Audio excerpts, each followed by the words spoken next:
My name is K. Shravishra. I am studying 9th class in Mmbg School. Now I am reading third lesson. Swami is expelled from school. Swami is expelled from school. The headmaster entered the class with a slightly flushed face and a hard, ominous look in his eyes. Swaminathan wished that he had been anywhere but there at the moment.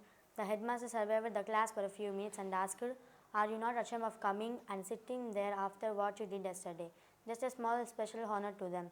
He read out names of a dozen students or so that had attended the class. After that, he read out the names of those that had kept away and asked them to stand on their benches. He felt that punishment was not enough and asked them to stand on their desks. Swaminathan was among them and felt humiliated at the menials. Then they were lectured. When it was over, they were asked to offer explanation one by one. One said that he had an attack of headache and therefore could not come to school. He was asked to bring a medical certificate. The second said that while he had been coming to school on the previous day, someone had told him that there would be no school, and he had gone back home. The headmaster replied that if he was going to listen to every loafer who said that would be no school, he, he deserved to be flogged. Anyway, why did he not come to school and verify? No answer. The punishment was pronounced 10 days 10 days attendance cancelled, 2 rupees fine, and the whole day to be spent on the desk. The third said that he had an attack of headache.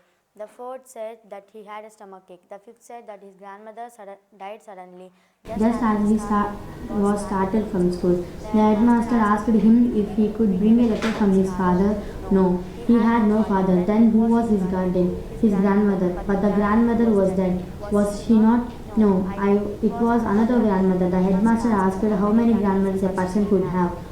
No answer. Could he bring a letter from his neighbor? No, he could not. None of his neighbors could read or write because he lives in a very illiterate part of Elm Street. Then the headmaster offered to send a teacher to his illiterate locality to ascertain from the boy neighbors if the death of the grandmother was a fact.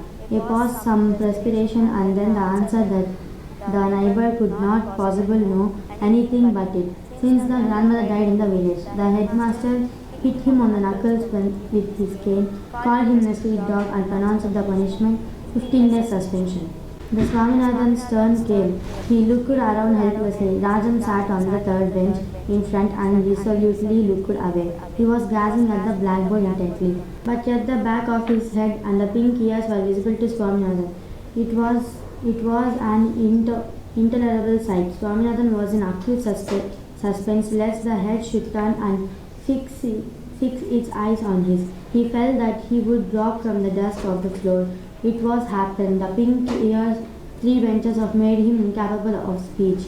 If the someone without put a blackboard between his eyes and those pink ears, he was deaf of the question what the headmaster was putting to him. A rap on his body from the headmaster's cane brought him to himself.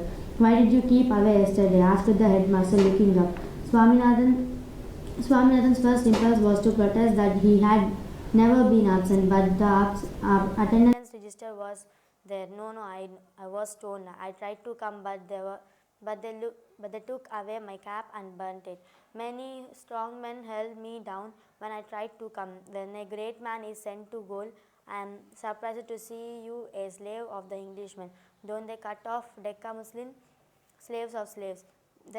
These were some of the disjoint explanations which streamed into his head and which even at the moment he was discreet enough not to express. He had wanted to mention a headache, but he found to his distress that other beside him had one. The headmaster shouted, "Won't you open your mouth?" He brought the cane sharply down on Swaminathan's right shoulder.